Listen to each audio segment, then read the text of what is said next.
AH Basavaraj ನೇತೃತ್ವದಲ್ಲಿ ಸರಳ ವಿವಾಹ ಆಯೋಜನೆ.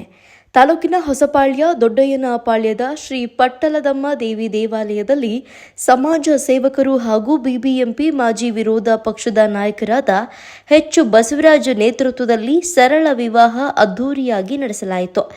ದಿವ್ಯ ಸಾನ್ನಿಧ್ಯ ವಹಿಸಿದ್ದ ಚಿತ್ರದುರ್ಗ ಮಠದ ಶ್ರೀ ಸರ್ದಾರ್ ಸೇವಾಲಾಲ್ ಸ್ವಾಮೀಜಿ ಮಾತನಾಡಿ, ಎಎಚ್ ಬಸವರಾಜ್ ಶ್ರೀ ಬನಶಂಕರಿ ತಾಯಿಯ ಆಶೀರ್ವಾದದಿಂದ ಜಾತಿ ಭೇದವಿಲ್ಲದೆ ಸರಳ ಸಾಮೂಹಿಕ ವಿವಾಹವನ್ನ ನಡೆಸುತ್ತಿದ್ದು, ಅವರ ಸೇವಾ ಮನೋಭಾವವನ್ನ ನಾವೆಲ್ಲರೂ ಮೆಚ್ಚಬೇಕು.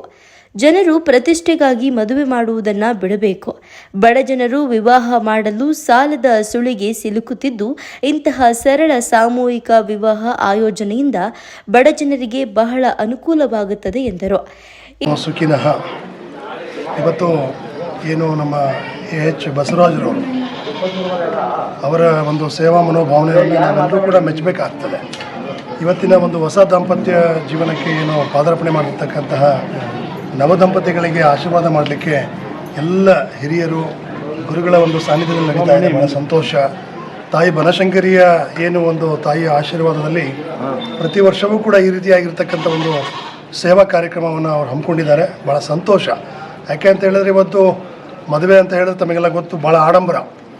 ಇವತ್ತು ಸುಮಾರು ಲಕ್ಷಾಂತರ ರೂಪಾಯಿ ಹಣವನ್ನು ಖರ್ಚು ಮಾಡಿ ಇವತ್ತು ಸಾಲ ಮಾಡಿಕೊಂಡು ಎಷ್ಟೋ ಆ ಸಾಲದಿಂದ ಹೊರಗಡೆ ಬರಲಿಕ್ಕಾಗಿಲ್ಲ ಅಂಥವನ್ನು ನಾವು ಸಾಕಷ್ಟು ನೋಡಿದ್ದೇವೆ.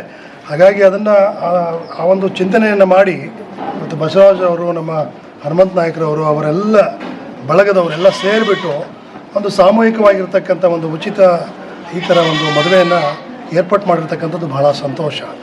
ಇಂತಹ ಒಂದು ಸರಳ ಸಾಮೂಹಿಕ ಮದುವೆಗಳಲ್ಲಿ ನಮ್ಮ ಏನು ಬಡವರು ಶ್ರೀಮಂತರು ಅನ್ನೋದೇ ಅಂತಹ ಒಂದು ಸಾಮೂಹಿಕ ಸರಳ ಮದುವೆಯಲ್ಲಿ ಭಾಗವಹಿಸೋದ್ರಿಂದ ಏನಾಗುತ್ತಂತೆ, ಗುರುಗಳ ಒಂದು ಸಾನ್ನಿಧ್ಯ ಸಿಗ್ತದೆ. ಅವರಿಗೆ ಒಂದು ಹೇಗೆ ಬದುಕಬೇಕು ತಮ್ಮ ಬದುಕಿನಲ್ಲಿ, ತಮ್ಮ ಜೀವನದಲ್ಲಿ ಸತಿ ಮತ್ತು ಪತಿ ಇಬ್ಬರು ಒಬ್ಬರನ್ನೊಬ್ಬರನ್ನು ಹೇಗೆ ಅರ್ಥ ಮಾಡ್ಕೊಂಡು ಬದುಕಬೇಕು ಅನ್ನೋತಕ್ಕಂಥದ್ದು ಒಂದು ಮಾರ್ಗದರ್ಶನ ಸಿಗ್ತದೆ. ಮತ್ತು ನಮ್ಮ ಖರ್ಚು ವೆಚ್ಚಗಳು, ನಮ್ಮ ಏನು ಯಾವುದೇ ರೀತಿಯ ಸಾಲಗಳು ಆಗದೆ ಒಂದು ಒಳ್ಳೆಯ ಆದರ್ಶ ಮದುವೆ ಅಂತ ಹೇಳಿ ಕರೆಸ್ಕೊಳ್ಳಿಕ್ಕೆ ಇದು ಕಾರಣ ಆಗ್ತದೆ. ಅಂಥ ಒಂದು ಕಾರ್ಯಕ್ರಮವನ್ನು ನಮ್ಮ ದೊಡ್ಡಯ್ಯನಪಾಳ್ಯದಲ್ಲಿ ನಮ್ಮ ಎಚ್ ಬಸವರಾಜರವರು ಹಮ್ಮಿಕೊಂಡಿರ್ತಕ್ಕಂಥದ್ದು ನಮಗೆ ಭಾಳ ಸಂತೋಷ. ಇಂತಹ ಒಂದು ಒಳ್ಳೆ ಕಲ್ಯಾಣಕರವಂಥ ಒಂದು ಕೆಲಸ ಕಾರ್ಯಗಳು ಇನ್ನೂ ಮುಂದಿನ ದಿನಗಳಲ್ಲಿ ಹೆಚ್ಚು ಹೆಚ್ಚು ಆಗಲಿ. ಆ ತಾಯಿ ಆಶೀರ್ವಾದ, ಆ ತಾಯಿ ಇನ್ನೂ ಹೆಚ್ಚಿನ ಶಕ್ತಿ ಕೊಡಲಿ ಅಂತೇಳಿ ನಾವು ಶುಭವನ್ನು ಎಎಚ್ ಬಸವರಾಜ್ ಮಾತನಾಡಿ, ದೊಡ್ಡಯ್ಯನಪಾಳ್ಯದ ಶ್ರೀ ಪಟ್ಟಲದಮ್ಮ ದೇವಿ ದೇವಾಲಯದಲ್ಲಿ ಇದುವರೆಗೂ 20 ಜೋಡಿಗಳ ವಿವಾಹ ನೆರವೇರಿಸಿದ್ದು, ಈ ದಿನ ಅಜ್ಜನಹಳ್ಳಿ, ಜೋಡುಗಟ್ಟೆ, ಗೊಲ್ಲರದೊಡ್ಡಿ ಗ್ರಾಮದ 2 ಜೋಡಿಗಳ ವಿವಾಹವನ್ನ ನಡೆಸಲಾಗಿದೆ. ತಾಲೂಕಿಗೆ ಏನಾದರೂ ಸೇವೆ ಮಾಡಬೇಕು ಎಂಬ ಉದ್ದೇಶದಿಂದ ಸರಳ ವಿವಾಹವನ್ನ ನಡೆಸಲಾಗುತ್ತದೆ. ಬಡ ಜನರು ತಮ್ಮ ಮಕ್ಕಳ ವಿವಾಹ ಮಾಡಲು ತೊಂದರೆಯನ್ನ ಅನುಭವಿಸುತ್ತಿದ್ದು, ಅವರಿಗೆ ಎಂಬ ಅನುಕೂಲವಾಗಲಿ ಎಂಬ ಉದ್ದೇಶದಿಂದ ಸರಳ ವಿವಾಹವನ್ನ ನಡೆಸಲಾಗುತ್ತದೆ. ಚುನಾವಣೆ ಸಂದರ್ಭದಲ್ಲಿ ಓಟು ಗಿಟ್ಟಿಸಿಕೊಳ್ಳಲು ಮಾತ್ರ ಬಡ ಜನರನ್ನ ಬಳಸಿಕೊಳ್ಳುತ್ತಾರೆ. ಚುನಾವಣೆ ಮುಗಿದ ನಂತರ ಬಡ ಜನರ ಬಗ್ಗೆ ಗಮನ ಹರಿಸುವುದಿಲ್ಲ ಎಂದರು.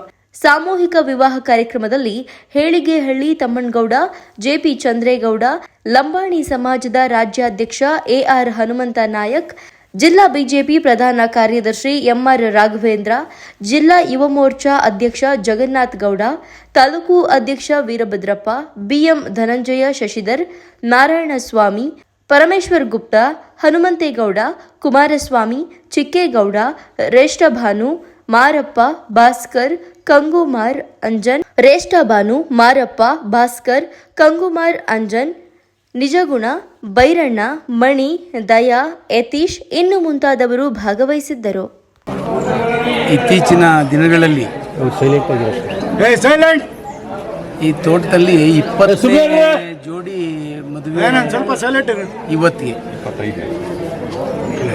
20ನೇದು ಇವತ್ತು 2 ಜೋಡಿ ಮದುವೆ ಆಗಿದೆ.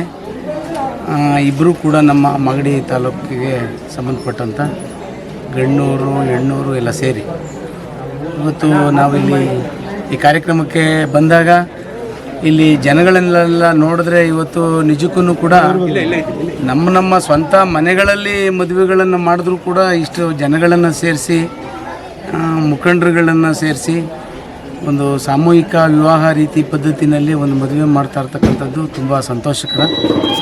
ಎಚ್ ಬಸವರಾಜಣ್ಣವರಿಗೆ ಮತ್ತು ಅವರ ಕುಟುಂಬ ವರ್ಗದವರಿಗೆ ಭಗವಂತ ಅವರಿಗೆ ಆಯುಷ್ಯ ಆರೋಗ್ಯ ಐಶ್ವರ್ಯ ಕೊಟ್ಟು ಕಾಪಾಡಲಿ. ಇಂಥ ಕಾರ್ಯಕ್ರಮಗಳನ್ನು ನಮ್ಮ ಹಳ್ಳಿಗಾಡಿನಲ್ಲಿ ಮಾಡೋದ್ರಿಂದ ಅನೇಕ ಜನ ಹೆಣ್ಮಕ್ಳುಗಳದ್ದು ಮದುವೆಗಳನ್ನ ಮಾಡೋಕ್ಕೋದಕ್ಕೆ ಮನೆಯಲ್ಲಿ ಒಂದು ಮದುವೆ ಮಾಡೋದಕ್ಕೆ ಸಾಧ್ಯತೆ ಇಲ್ಲ. ಒಂದು ಮದುವೆ ಇಂಥ ಒಂದು ಆರ್ಥಿಕ ಪರಿಸ್ಥಿತಿನಲ್ಲಿ ಒಂದು ಮದುವೆ ಮಾಡೋಂಥ ಒಂದು ಸಾಲ ತೀರಿಸಿ ಒಂದು ಜೀವನ ಮಾಡುವಂಥ ಮಟ್ಟ ನಮ್ಮ ಹಳ್ಳಿಗಾಡಿನ ಪ್ರದೇಶದಲ್ಲಿ ಇಲ್ಲ. ಅಂಥದ್ರಲ್ಲಿ ಬಸವರಾಜಣ್ಣವರು 20 ಮದುವೆಗಳನ್ನು ಮಾಡವ್ರೆ ಅಂತಂದರೆ ಭಗವಂತ ಅವ್ರಿಗೆ ನಿಜಕ್ಕೂ ಕೂಡ ಅವ್ರಿಗೆ ಮುಂದಿನ ಎಲ್ಲ ಒಂದು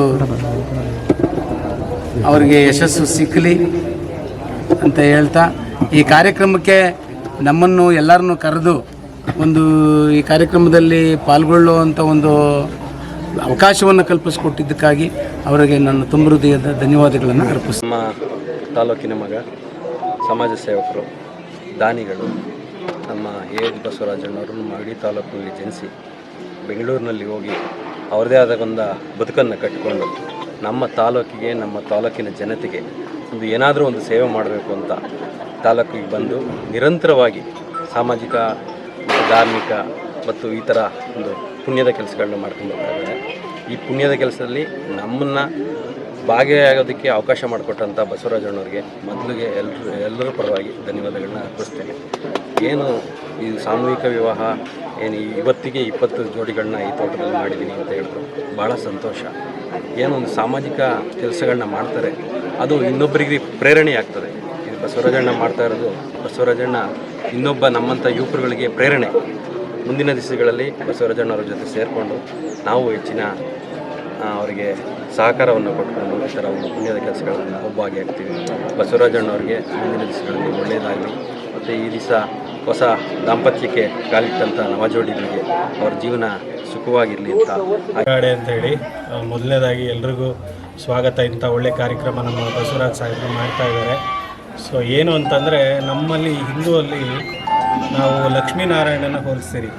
ನಾವೇನು ಗಂಡು ಹೆಣ್ಣು ಅಂತ ಮದುವೆ ಮಾಡ್ತಿರಲ್ಲ, ಇದು ಬಂದಿರೋದು ನಮ್ಮ ತಿರುಪತಿಯಲ್ಲಿ ಕಲ್ಯಾಣೋತ್ಸವ ಅಂತ ಮಾಡ್ತಾರಲ್ಲ, ಅದು ಸಾಕ್ಷಾತ್ ನಾರಾಯಣನೇ ಬಂದು ಪದ್ಮಾವತಿನ ಮದುವೆ ಆಗಿರೋದು. ನಮ್ಮದು ಏನು ಸಂಕೇತ ಅಂತಂದರೆ ಸತಿಪತಿಗಳು ಲಕ್ಷ್ಮೀನಾರಾಯಣ ಥರ. ಈಗ ಅದೇ ರೀತಿ ಅಂಥ ಪುಣ್ಯದ ಕೆಲಸನ ನಮ್ಮ ಬಸವರಾಜ್ ಅವರು ಮಾಡ್ತಿದ್ದಾರೆ. ಆಮೇಲೆ ಅವರು ಒಂದಿನ 2 ದಿನದಿಂದ ಮಾಡ್ತಿಲ್ಲ, 26 ವರ್ಷದಿಂದ ಮಾಡೋದು ಅಂದರೆ ಅದು ಸುಮ್ಮನೆ ಆದ ಕೆಲಸ ಅಲ್ಲ, ಅದು ಸತತವಾದ ಪರಿಶ್ರಮ ಇರ್ತದೆ. ಆಮೇಲೆ ಇಂಥ ಕಾರ್ಯಕ್ರಮಗಳು ಎಲ್ಲರ ಕೈಲೂ ಮಾಡೋಕ್ಕಾಗೋದಿಲ್ಲ. ಅಂದರೆ ಎಲ್ಲ ದುಡ್ಡಿರೋರು, ಇನ್ನೊಂದು ಅಂತಸ್ತು ಆಸ್ತಿ ಎಲ್ಲ ಪಡೆದವರು ಇದನ್ನು ಮಾಡೋಕ್ಕಾಗಲ್ಲ. ಇದಕ್ಕೆ ಸಾತ್ವಿಕ ಮನೋಗುಣ ಇರಬೇಕು. ಅಂಥ ಸಾತ್ವಿಕ ಮನೋಗುಣ, ಆಮೇಲೆ ತಾಯಿ ಬನಶಂಕರಿ ಆಶೀರ್ವಾದದಿಂದ ಇವೆಲ್ಲ ನಡೀತಿದೆ. ಆಮೇಲೆ ಇಂಥ ವ್ಯಕ್ತಿಗಳಿಗೆ ಪ್ರೋತ್ಸಾಹ ಹೆಚ್ಚೆಚ್ಚು ಸಿಗಬೇಕು. ಆಮೇಲೆ ಜನಮಾನ್ಯತೆ ಸಿಗಬೇಕು. ಆಮೇಲೆ ನೀವು ಪ್ರಿಂಟ್ ಮೀಡಿಯಾವ್ರು ಬಂದಿದ್ದೀರಾ, ಇದನ್ನೆಲ್ಲ ಖಂಡಿತವಾಗೂ ನಿಮಗೂ ಅರ್ಥ ಆಗುತ್ತೆ ಏನು ನಡೀತಾ ಇದೆ ಅಂತೇಳಿ. ಸಮಾಜದಲ್ಲಿ ಇಂಥ ಗಂಡು ಹೆಣ್ಣಿಗೆ ಸಾಕ್ಷಾತ್ ಲಕ್ಷ್ಮೀನಾರಾಯಣ ಅಂತೇಳಿ ಗುರುತಿಸಿ ಅವ್ರಿಗೊಂದು ಜೀವನ ಕಟ್ಕೊಟ್ಟಿದ್ದಾರೆ ಬಸವರಾಜ್ ಅವರು. ಮೊದಲನೇದಾಗಿ ಅವರಿಗೆ ನಾವೆಲ್ಲ ಹೃತ್ಪೂರ್ವಕವಾದ ವಂದನೆಗಳನ್ನು ತಿಳಿಸ್ಬೇಕು. ಆಮೇಲೆ ಅಭಿನಂದನೆಗಳು ತಿಳಿಸ್ತಾ ನಾನು 2 ಮಾತುಗಳು ತಿಳಿಸ್ತೀನಿ ಅಂತೇಳಿ. ಅದರ ಸೌತ್ ಇಂಡಿಯಾ ಚೇರ್ಮನ್ನು ಅವರು ನನಗೆ ಸಾಮಾಜಿಕ ಬಾಧ್ಯತೆ ಬಗ್ಗೆ ಹೇಳಿದ್ರು ಅಂದ್ಕೊಂಡೆ. ನಾನು ಏನಂದರೆ affirmative chamber for commerce and industry ಅಂತೇಳಿ ರಾಜ್ಯ ಸರ್ಕಾರದಲ್ಲಿ ಬೋರ್ಡ್ ಆಫ್ ಡೈರೆಕ್ಟರ್ ಆಗಿದ್ದೀನಿ. ಮತ್ತು ನನ್ನ ಇಂಥ ಒಳ್ಳೆ ಸತ್ಕಾರ್ಯಕ್ಕೆ ಕರೆದಿದ್ದಾರೆ ಬಸವರಾಜ್ ಅವರು. ನನಗೆ ಭಾಳ ಖುಷಿಯಾಗಿದೆ. ಇಂಥ ಹೆಚ್ಚೆಚ್ಚು ಕಾರ್ಯಗಳು ಅಂಥವ್ರ ಕೈಲಿಂದ ಆಗಲಿ ಅಂತ ಹೇಳ್ತೀನಿ. ಆಮೇಲೆ ಇಲ್ಲಿ ಬಂದಿರೋರಿಗೆಲ್ಲೂ ಶುಭ ಕೋರ್ತೀನಿ.